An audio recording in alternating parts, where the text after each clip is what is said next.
ഇന്ന് നമുക്ക് ഈ ഹോട്ടൽ ഭക്ഷണം ഇല്ലാതിരിക്കാൻ പറ്റത്തില്ല. പുറമേ നിന്ന് ഭക്ഷണം കഴിച്ച് മാത്രമാണ് ഇന്ന് ജീവിക്കുന്നത്. നമ്മൾ അകത്ത് ഇരിക്കുന്നവർ മാത്രമല്ലല്ലോ, പുറം ലോകത്ത് പോയി ജോലി ചെയ്യുകയാണ്. അപ്പോൾ തീർച്ചയായിട്ടും സ്വാഭാവികമായിട്ട് ഹോട്ടൽ ഭക്ഷണത്തെ തന്നെ ആശ്രയിക്കും. മനുഷ്യൻ നിരന്തരമായി യാത്ര ചെയ്തുകൊണ്ടിരിക്കുന്നു. ഈ വേളയിലെല്ലാം തന്നെ ഹോട്ടൽ ഭക്ഷണമാണ്. ഇപ്പോൾ കേരളത്തിൻ്റെ ഇങ്ങ് തെക്കേ അറ്റം മുതൽ വടക്കേ അറ്റം വരെ നോക്കിക്കഴിഞ്ഞാൽ റോഡിന് ഇരുവശവുമുള്ള കടകളുടെ എണ്ണം എടുക്കുമ്പോൾ ഏതാണ്ട് 90% ഹോട്ടലുകളും ബേക്കറികളുമാണ്. ഇതൊക്കെ വളരെ ശുചിത്വത്തോടു കൂടിയാണോ മുമ്പോട്ട് പോകുന്നത്? ആ ബേക്കറിയിലായാലും ആ ഭക്ഷണശാലയിലും ജോലി ചെയ്യുന്നവർ ശുചിത്വം പാലിക്കുന്നുണ്ടോ? ഇങ്ങനെയൊക്കെയുള്ള അതിൻ്റെ ചുറ്റുപാടുകൾ ഏത് തരത്തിലാണ്? അവിടെ ഉപയോഗിക്കുന്ന വെള്ളം എവിടെ നിന്നുള്ളതാണ്? ആ ഹോട്ടലിൽ ജോലി ചെയ്യുന്നവരുടെ വ്യക്തി ശുചിത്വം, ഇതെല്ലാം ആരോഗ്യ വിഭാഗം അന്വേഷിക്കേണ്ടതാണ്. അതായത് ആ ഓരോ പ്രദേശത്തുള്ളവർ, ഇപ്പോൾ കോഴിക്കോടാണെങ്കിൽ കോഴിക്കോട് കോർപ്പറേഷൻ, മറ്റ് പ്രദേശങ്ങളിലുള്ളത് ഉൾപ്രദേശങ്ങളാണെങ്കിൽ ആ പഞ്ചായത്തിലെ ആരോഗ്യ വിഭാഗം ഉണ്ടാകുമല്ലോ, അവരാണ് അന്വേഷിക്കേണ്ടത്. ഇപ്പൊ തിരുവനന്തപുരത്താണെങ്കിൽ അത് തിരുവനന്തപുരം കോർപ്പറേഷനിൽ തന്നെ ആരോഗ്യ വിഭാഗമുണ്ട്. അവർ ഇങ്ങനെ ഈ പല ഹോട്ടലുകളിലും കയറി അവിടുത്തെ ശുചിത്വത്തെക്കുറിച്ചും അവിടെ ഭക്ഷണം എത്രത്തോളം പുതിയവയാണ് എന്നുള്ളതൊക്കെ പരീക്ഷിക്കേണ്ടതുണ്ട്. പക്ഷെ ഇതൊന്നും വേണ്ട തരത്തിൽ പലപ്പോഴും പ്രാവർത്തികമാകാറില്ലെന്നുള്ളതാണ്. ഈ ആരോഗ്യ വിഭാഗത്തിലെ പലരും ഹോട്ടലുകാർക്ക് ഒത്താശ ചെയ്ത് കൊടുക്കുന്നതും ഒക്കെ അറിയാം. ഏതെങ്കിലും ഒരു ഹോട്ടലിൽ നിന്ന് പഴകിയ ഭക്ഷണ സാധനങ്ങൾ പിടിച്ചു കഴിഞ്ഞാൽ പിറ്റേ ദിവസം പത്രങ്ങളിൽ വരുന്ന വാർത്ത എന്തായിരിക്കും? തിരുവനന്തപുരത്തെ ഇന്ന പ്രദേശത്ത് നിന്ന് ഒരു പ്രധാന ഹോട്ടലിൽ നിന്ന് പഴകിയ കോഴിയിറച്ചിയും മറ്റ് ആഹാര സാധനങ്ങളും പിടിച്ചെടുത്തു എന്ന് മാത്രമേ ഉള്ളൂ. ഈ ഹോട്ടൽ ഏതാണെന്ന് കൊടുക്കത്തില്ല. ഈ ഹോട്ടൽ ഏതാണെന്ന് പേര് വെളിപ്പെടുത്തണം. എങ്കിൽ മാത്രമേ ഇനി അത്തരത്തിലുള്ള അല്ലെങ്കിൽ അതിൽ കയറാതിരിക്കത്തുള്ളൂ. ഇത് പലപ്പോഴും മൂടി വയ്ക്കുകയാണ് ചെയ്യുന്നത്. പക്ഷെ അതിൽ നിന്ന് പതിവിന് വിപരീതമായിട്ട് ഈ കഴിഞ്ഞ ദിവസം തിരുവനന്തപുരത്ത് ശ്രീകാര്യം, തിരുവനന്തപുരം നഗരഹൃദയത്തിലേക്ക് കയറുമ്പോൾ തന്നെയുള്ള ഇടമാണ്, നാഷണൽ ഹൈവേയിലാണ്. തിരുവനന്തപുരം മെഡിക്കൽ കോളേജിൽ നിന്ന് ഒരു 3-3.5 കിലോമീറ്റർ മാറി ഉള്ള ഇടമാണ് ശ്രീകാര്യം. വലിയ ജനപ്പാർപ്പുള്ള ഇടമാണ്, വലിയ ഒരു തിരക്കേറിയ ഒരു പ്രദേശമാണ് ശ്രീകാര്യം. പ്രധാനപ്പെട്ട സ്ഥാപനങ്ങൾ ഇരിക്കുന്നു. അങ്ങനെയൊക്കെ അറിയപ്പെടുന്ന ഇടം തന്നെയാണ് ശ്രീകാര്യം. ധാരാളം ഇതര സംസ്ഥാന തൊഴിലാളികളൊക്കെ തന്നെ ജോലി ചെയ്യുന്ന ഇടവുമാണ്. ഈ ശ്രീകാര്യത്ത് ഹോട്ടലുകൾ ധാരാളമുണ്ട്, മറ്റുള്ളിടങ്ങളെ പോലെ തന്നെ, ചിലപ്പോൾ അതിലും കൂടുതലാണ്. പക്ഷേ ഇവിടുത്തെ ഹോട്ടലുകളൊന്നും തന്നെ പലപ്പോഴും വേണ്ട തരത്തിലുള്ള ശുചിത്വം പാലിക്കാറില്ല. ശ്രീകാര്യം ജംഗ്ഷനിലായാലും അതുപോലെ ശ്രീകാര്യത്തിന് ജംഗ്ഷനിൽ നിന്ന് അകത്തേക്കുള്ള പ്രദേശങ്ങളിലുള്ള ഹോട്ടലുകളിലും. ഈ കഴിഞ്ഞ ദിവസം അവിടെ ഒരു ഹോട്ടൽ, അതായത് A1 ഹോട്ടൽ, അവിടെ നിന്നും ഭക്ഷണം കഴിച്ച 50 പേർക്കാണ് ഭക്ഷ്യവിഷബാധ ഉണ്ടായിരിക്കുന്നത്. ആ ഭക്ഷണം എന്ന് പറയുന്നത് ഷവർമ, അതുപോലെ പുതിന ചട്നി, അൽഫാം, ഇത്തരത്തിലുള്ള ഭക്ഷണം കഴിച്ചവർക്കാണ് ഈ കുഴപ്പങ്ങളൊക്കെ ഉണ്ടായിരിക്കുന്നത്. ഈ 50 പേരും വളരെ ഗുരുതരാവസ്ഥയിൽ തന്നെയാണ് എന്നാണ് ആരോഗ്യ വിഭാഗം അറിയിച്ചിരിക്കുന്നത്. ഈ തിരുവനന്തപുരത്ത് ഇത് കോർപ്പറേഷന്റെ ചുമതലയിൽ വരുന്നതാണ്.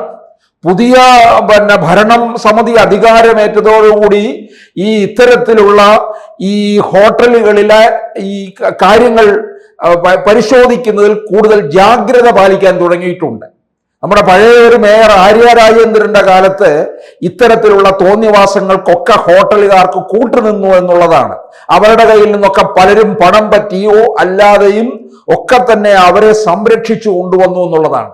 അങ്ങനെ തഴച്ചു കൊഴുത്തു വളർന്നു വന്ന ഈ ഹോട്ടലുകളാണ് ഈ നഗരപ്രദേശങ്ങളിന്റെ ഓരം ചേർന്ന് നിൽക്കുന്നത്. അത്തരത്തിലുള്ള ഒന്നാണ് ഈ പൂട്ടിച്ച A1 ഹോട്ടല്. ഇനി ഇതുപോലെ തന്നെ പൂട്ടേണ്ടതായ നിരവധി ഹോട്ടലുകൾ ശ്രീകാര്യത്തും പരിസരത്തും അതുപോലെ തന്നെ മെഡിക്കൽ കോളേജ് ഭാഗത്തും ഉണ്ടെന്നുള്ളതാണ്. ഒന്ന് ആലോചിക്കണം, നാഷണൽ ഹൈവേയിലൂടെ വരുന്നവർ അവര് ഒരുപക്ഷെ ഈ ശ്രീകാര്യം പ്രദേശത്തിറങ്ങി ഭക്ഷണവും വാങ്ങിച്ച് മെഡിക്കൽ കോളേജിൽ പോകുന്നവരുണ്ട്. കാരണം മെഡിക്കൽ കോളേജിന്റെ അവിടേക്ക് വരുമ്പോൾ കൂടുതൽ തിരക്ക് അനുഭവിക്കണ്ട എന്ന് പറഞ്ഞ് ശ്രീകാര്യത്തിറങ്ങി ഭക്ഷണവും വാങ്ങിച്ച് അങ്ങോട്ടേക്ക് പോകുന്നു. ആയിരക്കണക്കിന് പേരാണ് ഈ നാഷണൽ ഹൈവേയിലൂടെ കടന്ന് ഈ ശ്രീകാര്യം പ്രദേശത്തൂടെ കടന്ന് മെഡിക്കൽ കോളേജിൽ എത്തുന്നത്. അപ്പൊ ഇവരൊക്കെ തന്നെ ഈ ശ്രീകാര്യത്തായാലും ഉള്ളൂരിലും തൊട്ടടുത്ത് മെഡിക്കൽ കോളേജുമാണ്. ഇവിടെയുള്ള ഹോട്ടലുകളൊക്കെ തന്നെ നിരന്തരം എന്ന് പറഞ്ഞപ്പോൾ എന്നും തന്നെ ആരോഗ്യ വിഭാഗം അതിനകത്ത് കയറി പരിശോധന നടത്തണം. വളരെ വൃത്തിയില്ലാത്ത ഒരു അന്തരീക്ഷത്തിലാണ് ശ്രീകാര്യം പരിസര പ്രദേശത്തുള്ള ഹോട്ടലുകൾ പ്രവർത്തിച്ചുകൊണ്ടിരിക്കുന്നത്. അവിടുത്തെ വെള്ളത്തിന് എത്ര ശുചിത്വമുണ്ട്, അവിടെ വളരെ മോശമായ ശുദ്ധജലം അല്ലാത്തതാണ് അവിടെ ഉപയോഗിക്കുന്നത് എന്നാണ് അറിയാൻ കഴിഞ്ഞിട്ടുള്ളത്. ഇതൊക്കെയാണ് പലതരത്തിലുള്ള അസുഖങ്ങൾ ഉണ്ടാക്കുന്നതിന്റെ കാര്യം. തൊട്ടടുത്തുള്ള ഈ പാങ്ങപ്പാറ ഒരു പ്രാഥമിക ആരോഗ്യ കേന്ദ്രത്തില് ചികിത്സ തേടി ഇവരൊക്കെ ഈ കഴിഞ്ഞ ദിവസം ഭക്ഷ്യവിഷബാധയേറ്റവർ, എന്നിട്ട് അവരെ അവിടെ നിന്ന് മെഡിക്കൽ കോളേജിലും മറ്റുമൊക്കെ ആയിട്ട് മാറ്റിയിരിക്കുകയാണ്. ഈ ശ്രീകാര്യത്ത് ഇത് ആദ്യ സംഭവമല്ല, മുമ്പും പല സംഭവങ്ങൾ ഉണ്ടായിട്ടുണ്ട്. കഴിഞ്ഞ ഒരു വർഷത്തിനിടയിൽ ഏതാണ്ട് ഒരു 10-15 തവണ പുറത്തു പറയാത്ത തരത്തിലുള്ള നിരവധി കേസുകൾ വരുന്നുണ്ടല്ലോ. ഇതിപ്പോൾ 50 പേർക്കുണ്ടായപ്പോൾ മാത്രമാണ് പുറത്തെത്തിയത്. പാങ്ങപ്പാറ പ്രാഥമിക ആരോഗ്യ കേന്ദ്രത്തിൽ റിപ്പോർട്ട് ചെയ്തത് കൊണ്ടുമാണ് അത് പുറത്തറിഞ്ഞത്. ഇല്ലാതെ പോകുന്ന എത്രയോ പേരുണ്ട്. അവിടെ നാഷണൽ ഹൈവേ ആണ്, അവിടെ നിന്ന് ഭക്ഷണം കഴിച്ചു പോകുന്നു, ഭക്ഷണം വാങ്ങിക്കൊണ്ടുപോകുന്നു, ദൂരദിക്കിലേക്ക് പോകുന്നവരുണ്ട്. അവർ പിന്നീട് ഇതിനെക്കുറിച്ച് പറയുന്നില്ല. അവർക്ക് ഏതെങ്കിലും തരത്തിൽ ഭക്ഷ്യവിഷ ഏറ്റാൽ പോലും. അപ്പോൾ ഇതിനകത്ത് നിരന്തരമായ തരത്തിലുള്ള അന്വേഷണം വേണം, കടുത്ത ജാഗ്രതയും ഉണ്ടാകേണ്ടിയിരിക്കുന്നു. യഥാർത്ഥത്തിൽ നാട്ടുകാർക്ക് തന്നെ ഇതിനകത്ത് ഇടപെടാവുന്ന കാര്യമാണ്. കാരണം ഇന്ന് എല്ലാവരും ഹോട്ടൽ ഭക്ഷണം ആശ്രയിക്കുന്നവരാണ്. അതുകൊണ്ട് ഇതിന്മേൽ നടപടി എടുത്തില്ലെങ്കിൽ ഈ പൂട്ടിയ ഹോട്ടലുകളൊക്കെ ഒരുപക്ഷെ 3-ാം പക്കം തുറന്നു എന്ന് വരാം. ആരോഗ്യ വിഭാഗത്തിലുള്ളവരെ വേണ്ട തരത്തിൽ കാണുകയൊക്കെ ചെയ്ത്, നമുക്കറിയാമല്ലോ ഈ റോഡിന്റെ ഓരം ചേർന്നിരിക്കുന്ന തട്ടുകടകളിലൊക്കെ തന്നെ ഭക്ഷണ സാധനങ്ങൾ തുറന്നു വെച്ചിരിക്കുകയാണ്. രാവിലെ 10 മണിക്കും ഒക്കെ നമ്മൾ നോക്കിക്കഴിഞ്ഞാൽ ചായയും വടയും ഒക്കെ വലിയ ചെലവാണ് നടക്കുന്നത്. ആയിക്കൊള്ളട്ടെ, അതൊക്കെ ഉപജീവനം തന്നെയാണ്. പക്ഷെ അതിൻ്റെതായ രീതിയിൽ വൃത്തി പാലിക്കണമല്ലോ. ഈ വലിയ ഡിഷിനകത്ത് പലതരത്തിലുള്ള ഈ വടകളും ഒക്കെ നിരത്തി വെച്ചിട്ട് തുറന്നു വെച്ചിരിക്കുകയാണ്. റോഡിലൂടെ പോകുന്ന വാഹനങ്ങളുടെ പുകപടലം മുഴുവൻ ഇതിനകത്തേക്ക് ഏൽക്കുകയാണ്. പൊടി മുഴുവൻ അടിച്ചു കയറുകയാണ്.